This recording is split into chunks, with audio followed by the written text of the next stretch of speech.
My name is Daniel Carter, and for 6 years I worked the night shift as a security officer at St. Mercy Hospital outside Boston. Most nights were uneventful, but everyone on staff avoided one place, the abandoned West Wing.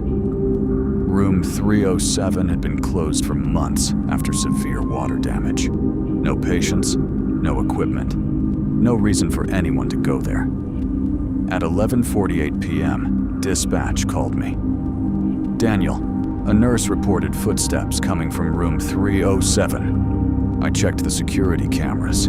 The hallway was empty, but I headed upstairs anyway. The third floor felt colder than the rest of the hospital. My flashlight cut through the dim hallway until I reached room 307. 3 slow knocks came from inside. I unlocked the door. The room was empty. Dust covered the floor, untouched. An old hospital bed sat beneath a sheet of plastic. There was nowhere anyone could hide. I searched the bathroom. Nothing. As I turned to leave, I noticed 4 words slowly appearing on the fogged mirror. "Don't leave me here." Before I could react, my radio crackled. "Daniel, where are you?" "Room 307. A long silence followed. "That's impossible," the dispatcher whispered. "The cameras show you standing in the basement."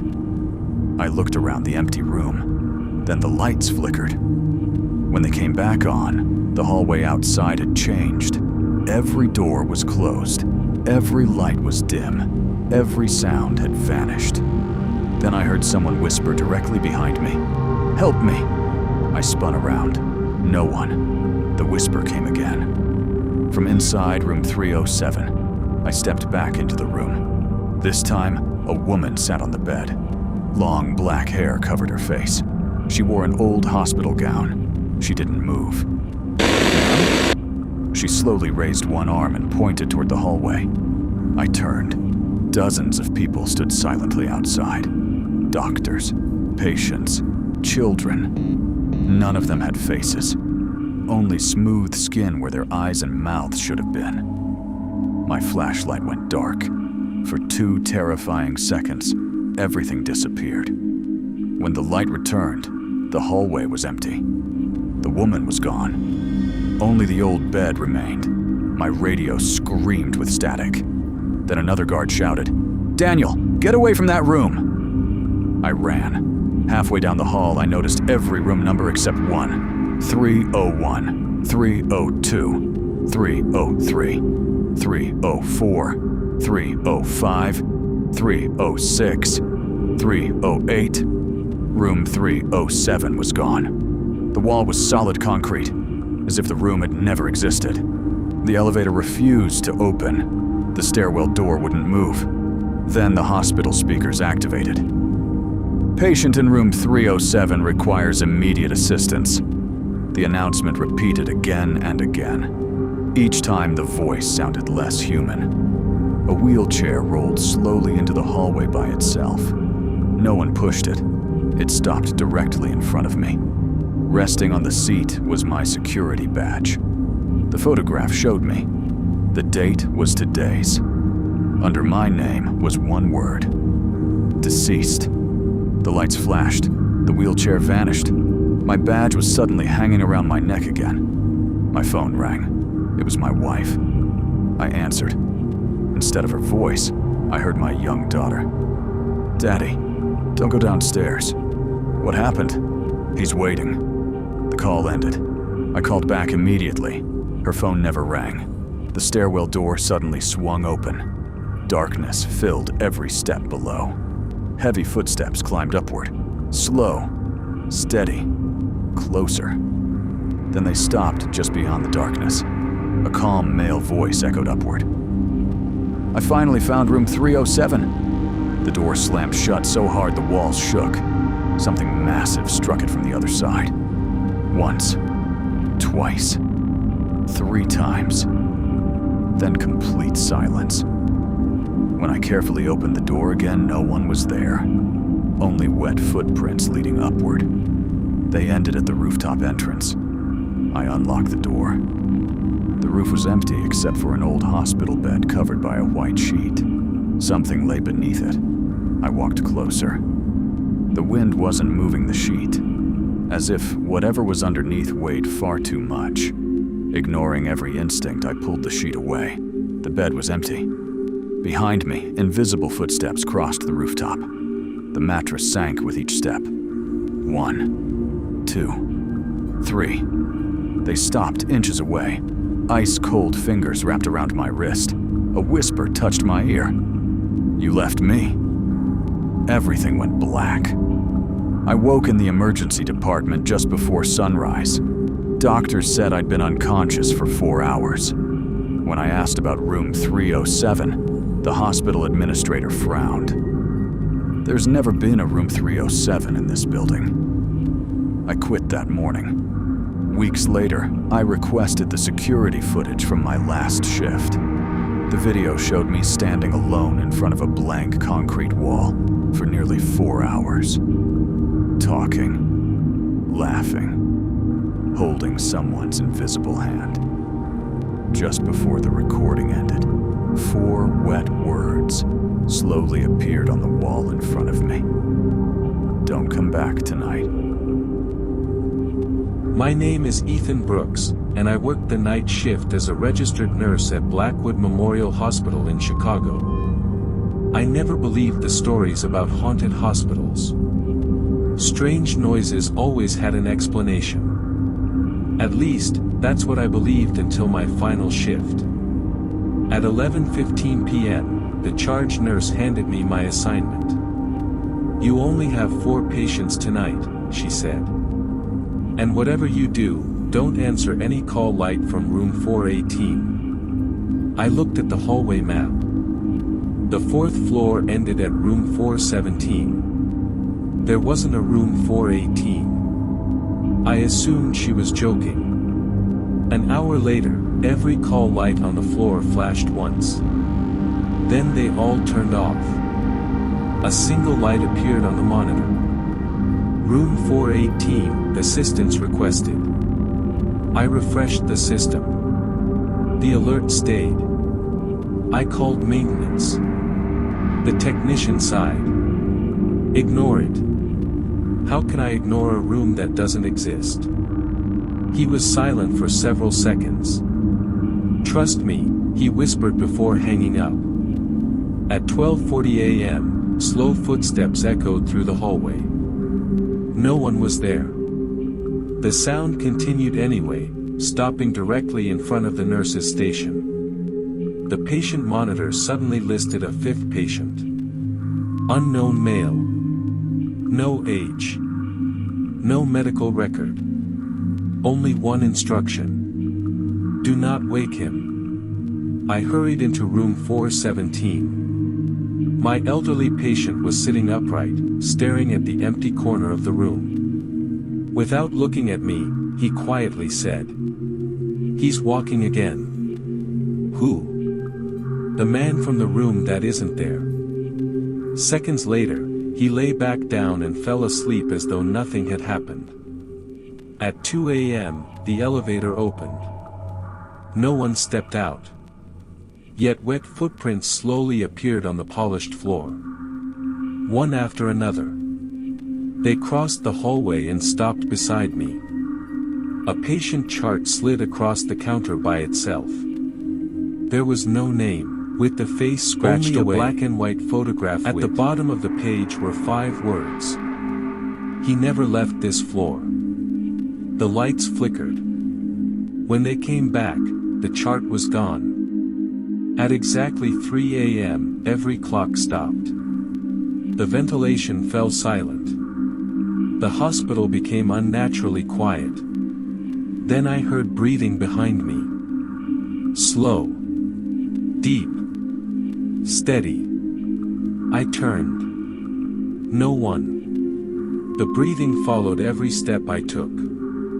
I rushed into the medication room and locked the door. The breathing stopped. Relieved, I looked around. Every medicine bottle had been removed from the shelves and placed neatly across the floor. Each label pointed toward me. Then a voice whispered from the darkness. You locked yourself in with me. I threw open the door and ran. The hospital intercom suddenly activated. Code blue. Room 418. Doctors and nurses rushed upstairs. Everyone searched. No one found room 418. The announcement repeated 3 more times before stopping without explanation. At 4:20 a.m., the hallway changed. The bright white walls became faded green. Old wooden doors replaced the modern ones. Patients wearing hospital gowns stood silently along both sides of the corridor. None of them blinked. At the end of the hallway was a door I had never seen before. A brass plaque read, Room 418. Its call light flashed slowly. The door opened on its own. Inside sat a single hospital bed. A man lay beneath a white blanket. Only his hands were visible. A heart monitor beeped steadily. As I stepped closer, the monitor suddenly flatlined. The man slowly sat upright. The blanket slipped away. His skin was pale. His eyes were completely black. He smiled. I've been waiting for the night nurse. The room instantly vanished. I was back in the normal hallway. Room 418 was gone. Morning finally arrived. Shaken, I told the day staff everything. No one laughed. Instead, the oldest nurse unlocked a dusty filing cabinet.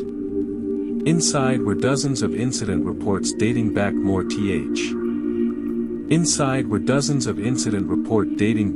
than 50 years. Every report mentioned room 418. Every witness described the same black-eyed patient. Every report ended with the same sentence. The patient was never discharged. I resigned 2 days later. Months passed before I received a package with no return address. Inside was my hospital ID badge. I had never lost it. Taped to the back was a folded admission bracelet. The patient's name had been replaced with mine. Below it was a room number. 418. My name is Ryan Walker, and for 8 years I worked the night shift as a maintenance technician at Ashcroft Regional Medical Center near Seattle. My job was simple: repair broken equipment, replace lights, and respond to emergency calls. Everyone warned me about the abandoned surgical wing. It had been closed for nearly 15 years after a devastating fire.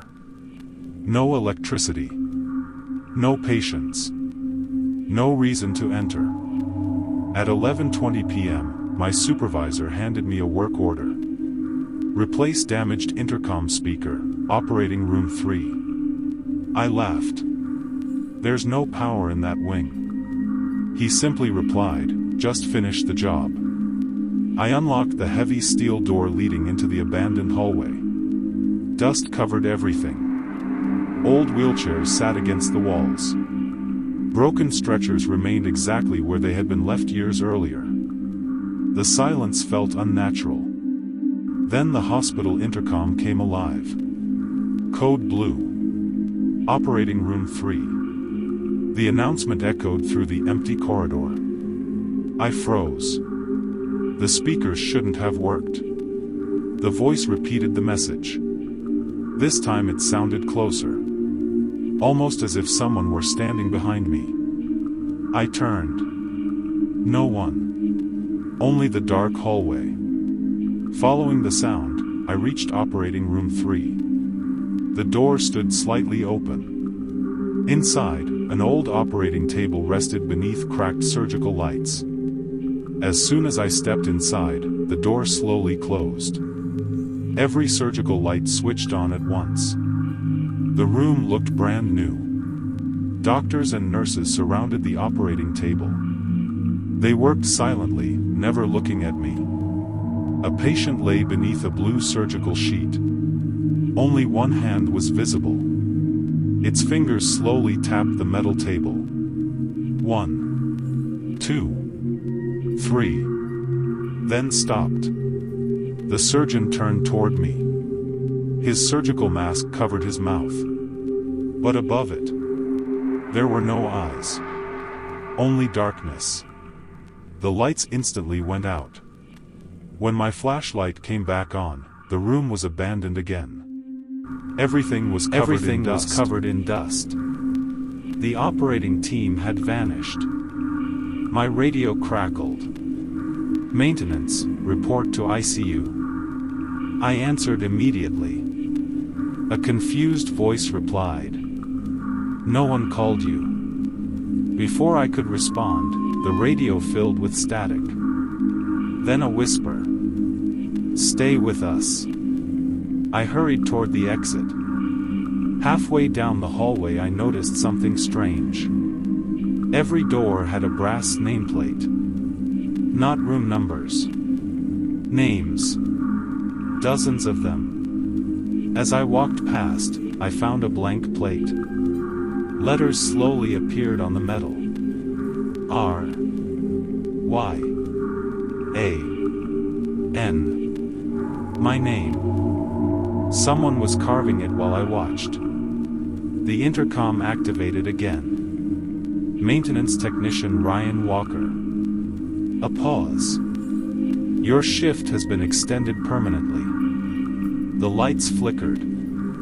Heavy footsteps echoed behind me. Slow.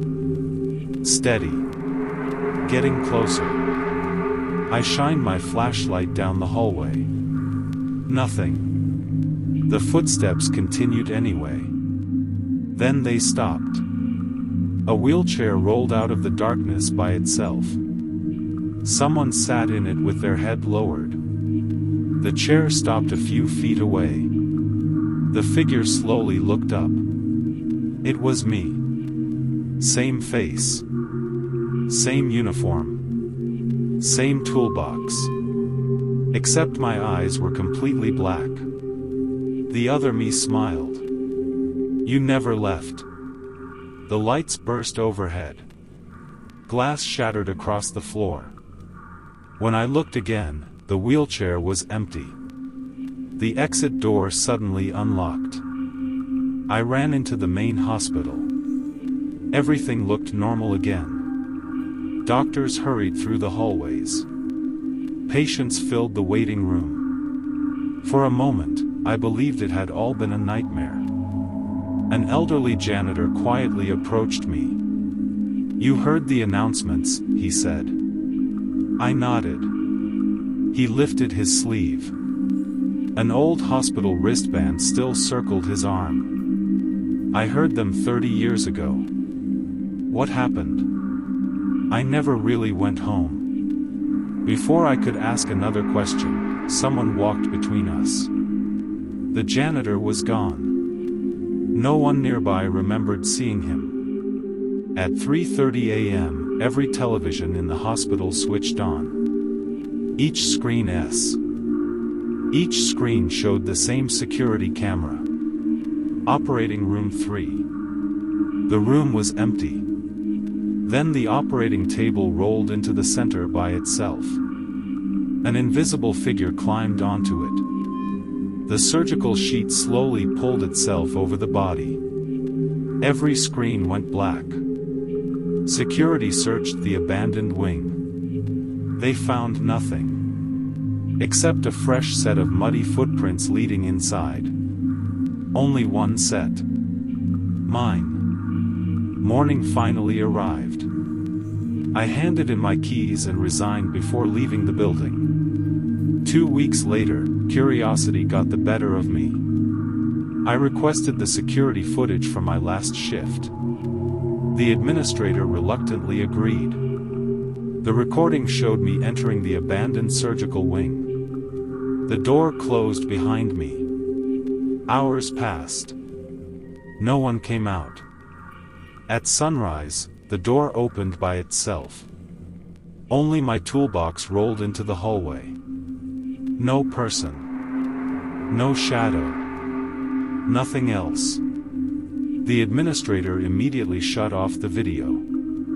As I stood to leave, he stared at me in silence. Then he quietly asked, "If you never walked out of that hallway, who's standing in front of me now?"